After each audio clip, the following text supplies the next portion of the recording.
Welcome to the Daily Recap.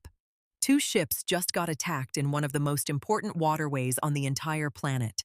And it happened hours after the United States and Iran couldn't even get in the same room together. Here's the question nobody can answer right now. If there's a ceasefire, who exactly is firing? Let's get into it. Okay, so here's exactly what went down. Two commercial vessels came under fire in the Strait of Hormuz. This happened just hours after what was supposed to be a diplomatic meeting between U.S. and Iranian officials in Pakistan collapsed before it even started. The two sides never met.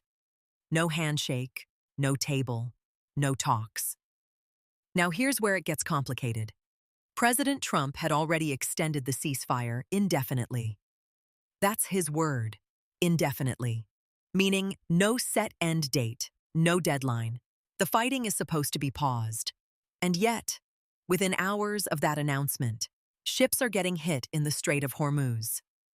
The attacks targeted two vessels transiting the strait. We don't yet have full confirmation on which specific flags those ships were flying or the cargo they were carrying, but what we do know is that projectiles struck the hulls. Crews were forced to respond. Maritime emergency protocols were triggered. This is not a near-miss situation. These ships were hit. The timing here is not a coincidence. The failed Pakistan meeting was supposed to be a back-channel diplomatic moment, a neutral location, quiet conversations, maybe a framework for something bigger. It didn't happen. And within that same news cycle, the strait lit up. So you have a ceasefire on paper, a diplomatic failure in reality, and now physical attacks on international shipping. That is a lot happening in one 24-hour window. Let's talk about why this matters to you, even if you've never thought about the Strait of Hormuz in your life. About 20% of the world's oil passes through that strait. 20%. It is one of the single most important choke points on Earth. The strait at its narrowest is only about 21 miles wide. That's it. 21 miles separating the Persian Gulf from the Gulf of Oman and the open ocean beyond. Tankers, cargo ships, military vessels, they all squeeze through that corridor every single day. When ships get attacked there, insurance costs spike immediately. Shipping companies reroute. Some refuse to send vessels through at all. And when that happens, oil supply tightens. When oil supply tightens, prices go up. When prices go up, you feel it at the gas pump within days, not weeks. You feel it in the price of groceries because everything gets trucked somewhere. You feel it in airline tickets. This is a direct line from a conflict most Americans think is happening somewhere far away, straight to your wallet. Beyond the economic hit, there's the military dimension. The U.S. Navy has assets in that region. When American ships or American-aligned vessels get targeted, the pressure on Washington to respond escalates fast. And that puts the ceasefire in a really fragile position. Trump extended it indefinitely, but an indefinitely extended ceasefire means nothing if it's being violated. At some point, someone in Washington has to make a call about what the response looks like.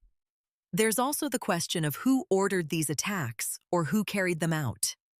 Iran-backed groups operate across that region.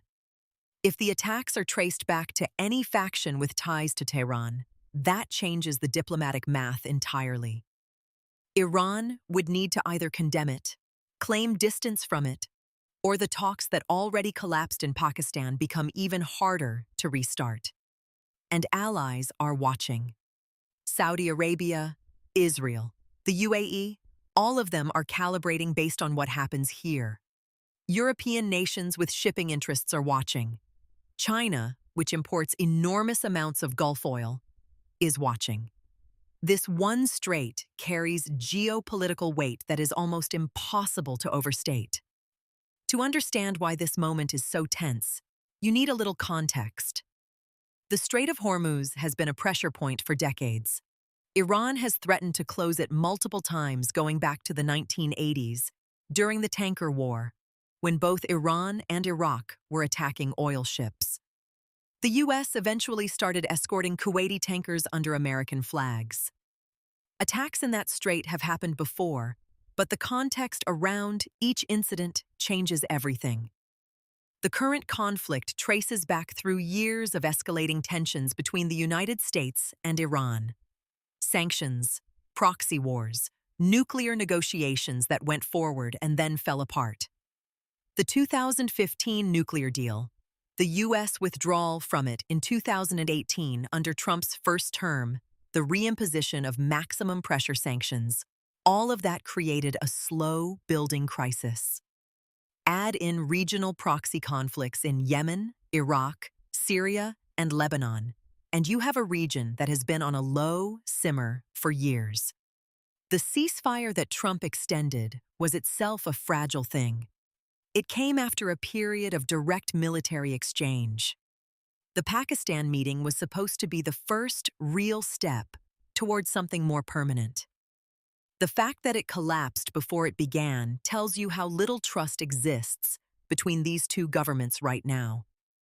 And into that vacuum of trust and diplomacy, attacks happen. So where does this go from here? Analysts who watch this region closely are pointing to a few possible paths.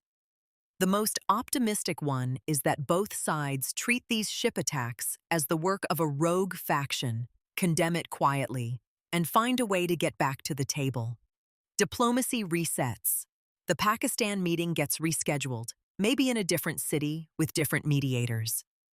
The more likely scenario in the short term is an extended pause in talks with both sides hardening their positions publicly. Trump will face pressure domestically to respond more forcefully. Iran's government will face pressure from hardliners at home not to appear weak. That's a bad combination for diplomacy. The worst-case scenario is that the ceasefire completely unravels. Military exchanges resume. The strait becomes actively hostile to shipping. Oil prices spike sharply. And a regional conflict that was paused becomes a regional conflict that expands. Shipping companies are already in emergency mode. Expect rerouting announcements within days. Expect oil markets to react when they open. And watch very carefully for any statement out of Tehran about who they say is responsible for these attacks. So to recap, ships attacked in the Strait of Hormuz. U.S. and Iran, talks collapsed in Pakistan. Trump extended the ceasefire indefinitely, but someone didn't get the memo. 20% of the world's oil flows through that strait, and right now it is